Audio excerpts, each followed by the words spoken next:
Good morning. Happy Friday. Lagi natin ginagawa. Blessed Friday sa lahat, mga bro, mga tol, around the world. Radulram TV po. Gusto nating i-flex yung ating mga magigiting, mga matitikas na tigaan ni Erpat. Maanin na pala tayo ngayon. Mali. Paano si Erpat? Ayan, bossing from Lidong. Siyempre mga tropa natin to, guys. Yan, titindi, bibilis nito. So nag-pledge din tayo ng tatlong 4 kantos na, no? Aba, matindi! Yung mga tigaan, malimit na tigaan ni Erpat dito, guys. No? Sila. Yan. Ito ang team leader, si Manoy. Anong pangalan ng Manoy? Didoy po, Didoy. Didoy. Shout out kay Manoy Didoy from Lidong. Makasama niya, no? I-credit natin, siyempre. Dahil di mahirap yung pag-aani, pag-agapas ng palay, mga tol, no? Napakahirap. Batak pa tayo dyan. Para tayong negro. Grabe yung training sa akin. Pag-araro, lahat. Basta trabahong palayan. No? Alam natin yan.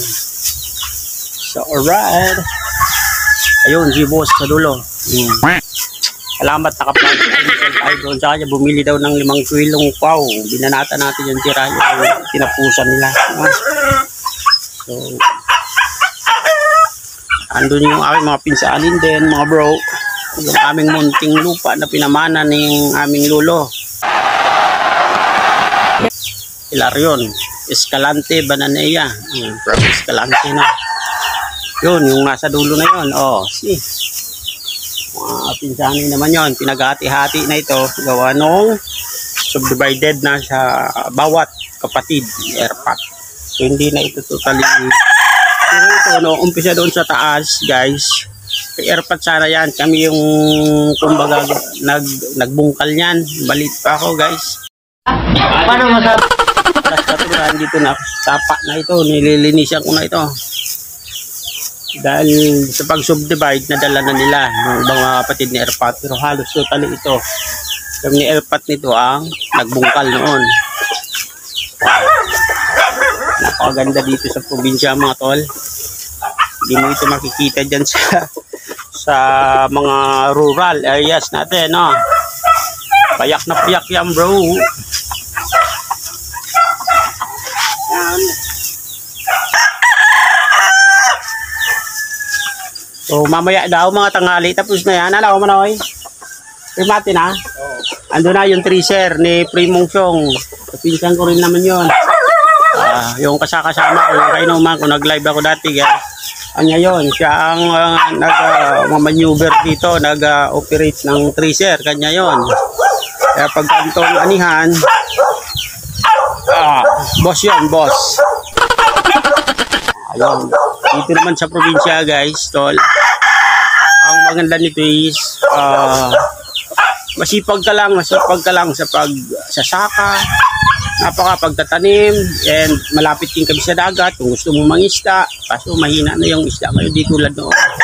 Lumaki kami sa pag-ingisda na Erpat.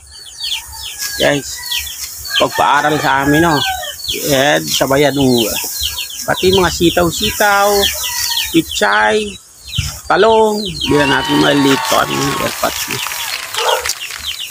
Ang lang namin ito, magkano lang naman ito. Marami daw.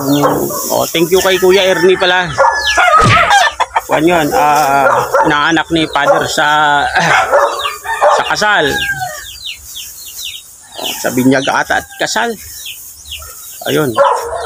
Murang-mura daw yung kuha ng wow. Sana all. Doon naman yung kasi sa pinakpuno. Pagka renisale na nung nagtitinda, medyo papatong ka rin naman mga konti, di ba? Paano masabi? Doon tayo nag-iusap. Pagdating natin, mga tol. Doon.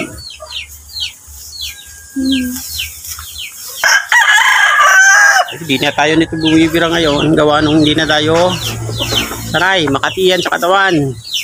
And napaka-busy na rin naman natin. Trabaho, no? Aww.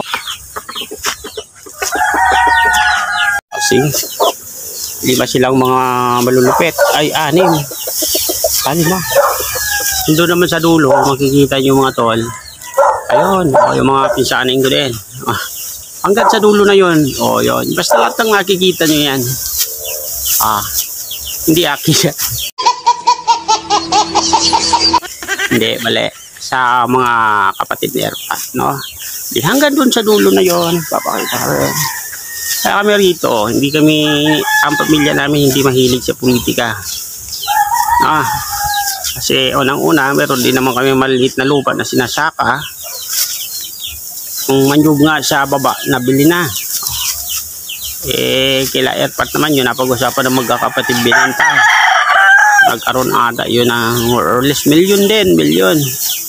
Kaso divided into 12 magkakapatid, ayan, magkano lang, hindi nga babarya-barya na lang, mahigit million din. Yung pera kayo napakadali, di ba? Napakadaling maubos. Punta ka lang doon sa may tambangan, ubos na naman, oy. Ayop yan. Pupunta ka lang doon sa may tambangan Santo Domingo. Baka 2 oras ka doon, ubos na.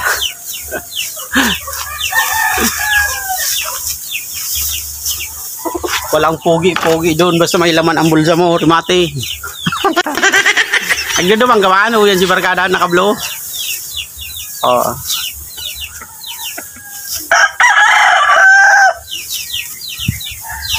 Pumunta ko lastly doon, kasama ko si Mrs. si Jen. Putang ina, try tingin-tingin na lang ba? Inom-inom lang, kanta-kanta. Hindi ka man lang maka-chicks. Katabi yung general. Lupit din. Yung mga tol ha, pinapakita ko sa inyo kung ano ang aming pamumuya rito. Napakasimple, napakapayak dito sa probinsya, guys.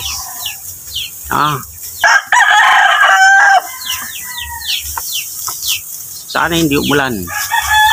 Diretso kuha na ito, tracer. Ibig sabihin ng tracer sa mga alam yung gawaing pagsasaka, yung aalisin na yung mga butil dito sa kanya, pinakakatawan, pinakapuno, no? Dati malaki itong palayan Erpat, na-subdivide na. Hanggang doon sa may dulo, sa bahay, sa tiyain ko rin, kapatid ni Erpat, yung dulo na yon, guys, mga tol. Kay Tio Jun yun. Yun yung dulo ng aming palayan. Hindi tayo talagang pinanday ni Erpat sa pagtatrabaho, pag-aararo, pagbubungkal ng lupa, pag-aalis ng damo sa mga dito, sa mga irigasyon,